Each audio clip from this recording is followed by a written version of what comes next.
Subscribe करें stream कर India official को और बेल आइकॉन को प्रेस कीजिए। हाय दोस्तों, मैं हूं शिवम गुप्ता और मैं आप सभी के लिए लाया हूं नया हादसा। मैं जानता हूं न्यू ईयर है, लेकिन ये हादसा न्यू ईयर पर ही हुआ। एक ऐसा इंसान जिसकी बहुत सालों से कुछ खोज थी, लेकिन उसे न्यू ईयर वाले दिन मिला। आप लोग जानते हैं कि हर कोई अपने अपने तरीके से सेलिब्रेट करना चाहता है।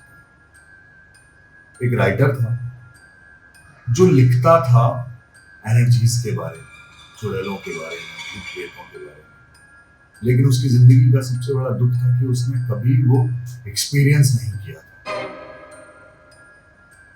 और उस एक्सपीरियंस के लिए वो जगह जगह खोजता रहा, लेकिन उसे कुछ मिला।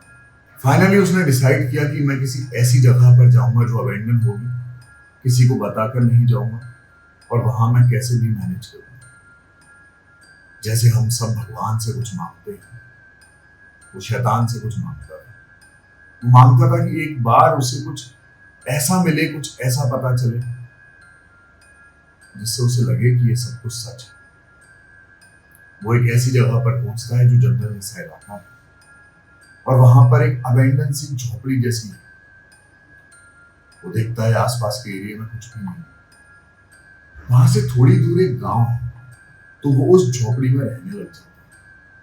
तो वो कभी कभी गांव में अपना राशन लेने के लिए जाता है, कुछ सामान लेने के लिए जाता है। एक दिन जब वो वापस आ रहा होता है तो करीबन 4-5 बजे उसे एक लड़का बैठे हुए मिलता है बाउंड्री पे, 13-14 साल।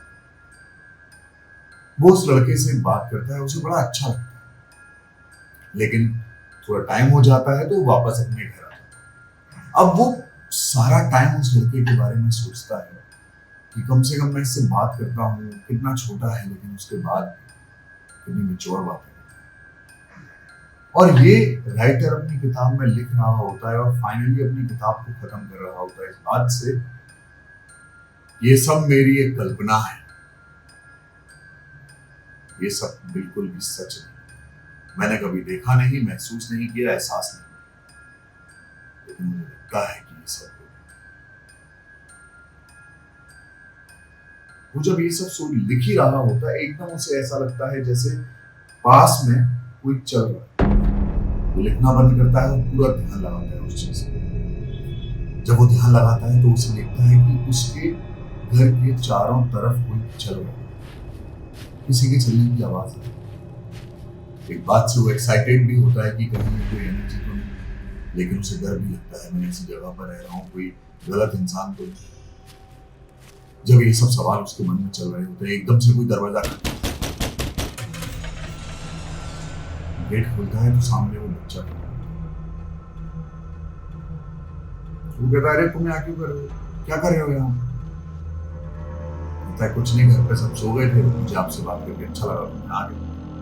तो उन्होंने कहा, आओ आओ, इतनी रात को तुम आए हो, अंदर बैठो, घर पे किसी को पता नहीं चलेगा। उसने बोला, नहीं मैं तो चला जाऊंगा। तो कहता है, ठीक है।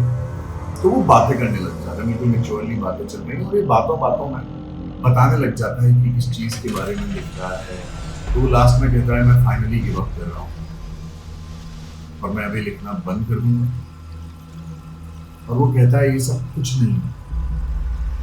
तो बच्चा हंसने लगता है, कहता है, होता है ना, मैं आपको दिखा दूंगा।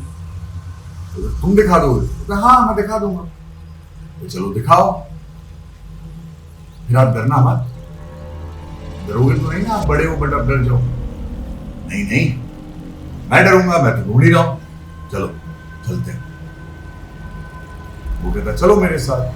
वो गेट बंद करते हैं और वो उन्हें जंगल के अंदर अंदर जाके जगह पर ले जाते हैं। तो वो ऐसे घूम रहा होता है, अरे कहाँ है, यहाँ तो कोई नहीं है।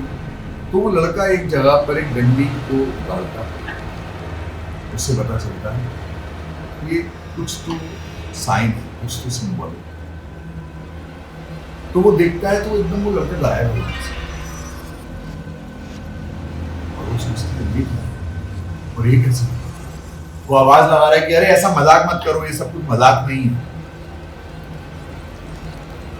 पर वो लड़के की नानी की आवाज आती है,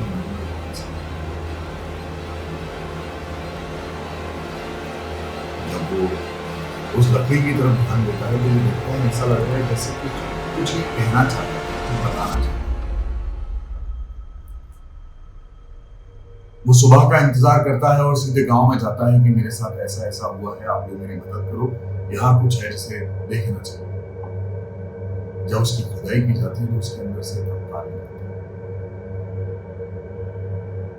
और पता चलता है कि वो कंकाल एक लड़के का था जो 13-14 साल का था।